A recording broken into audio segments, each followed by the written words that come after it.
Tamil cinema நேயர்களுக்கு அன்பு வணக்கம். வெல்கம் டு எம்டி திரை.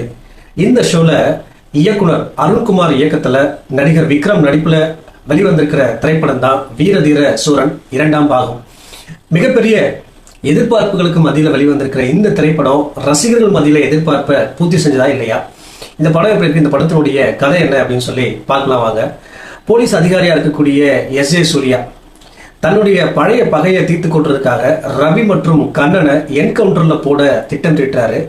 மிகப்பெரிய தாதாவா இருக்கக்கூடிய ரவி தனது மகன் கண்ணனை எஸ்.ஜே. சூர்யா கிட்ட இருந்து காப்பாத்துறதுக்காக விக்ரமுடைய உதவியை நாட்டுறாரு.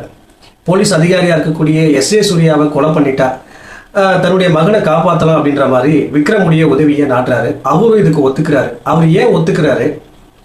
அதே போல எஸ்.ஜே. சூர்யா ரவி மற்றும் கண்ணனை ஏன் என்கவுண்டர்ல கொலை பண்ணணும்னு முயற்சி பண்றாரு? இவர்கள் அனைவருடைய பின்னணி என்ன? பல வருடங்களுக்கு முன்பு இவர்களிடையே நடந்த விஷயம் என்ன அப்படின்னு சொல்லக்கூடிய திரைப்படம் தான் இந்த வீரதீர சூரன் 2ஆம் பாகம். இந்த படத்தை பத்தி அலசணும் அப்படின்னா, இந்த படத்தினுடைய நாயகன் விக்ரம், அதாவது இவருக்கு எப்பேற்பட்ட கதாபாத்திரம் கொடுத்தாலும் சிறந்த நடிப்பை வெளிப்படுத்தக்கூடிய தலை சிறந்த நடிகர்கள் ஒருத்தர் தான் விக்ரம்.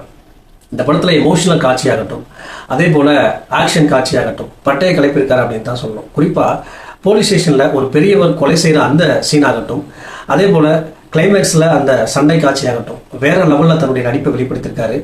அதே போல இந்த படத்தினுடைய நாயகி துஷாரா விஜயன் தனக்கு கொடுத்த கதாபாத்திரத்தை ரொம்ப சிறப்பாகவே பண்ணியிருக்காங்க அப்படின்னு தான் சொல்லணும். தன்னுடைய கணவருக்கு ஒரு பிரச்சனை அப்படின்னா எப்பேற்பட்ட பிரச்சனை வந்தாலும் எதிர்த்து நிற்கிற ஒரு கதாபாத்திரத்தில் ரொம்ப சிறப்பாகவே நடிச்சிருக்காங்க.